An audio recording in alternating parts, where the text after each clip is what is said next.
তার মধ্যে কঙ্কালী জেলা থেকে শুরু করে ফুল্লরা মন্দির থেকে শুরু করে নরহাটেশ্বরী থেকে শুরু করে আমাদের বক্রেশ্বর থেকে শুরু করে আমাদের সকলের প্রিয় মা তারা, বিশেষ করে তারাপীঠ আমাদের সকলের একটা স্বপ্ন।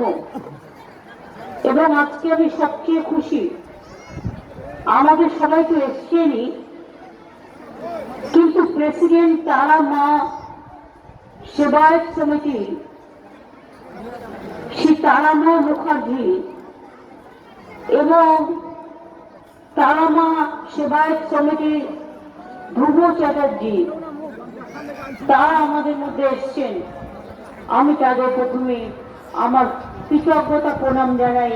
আর মা তারার কাছে আমার একটা ফুল নিশ্চয়ই সুকুমার সবসময় দেয়, এবং আবার বলবো সুকুমার আশিসদাকে নিয়ে একটা ফুল দিয়ে দিও।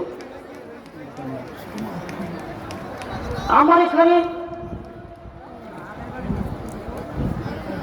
আশিস ব্যানার্জি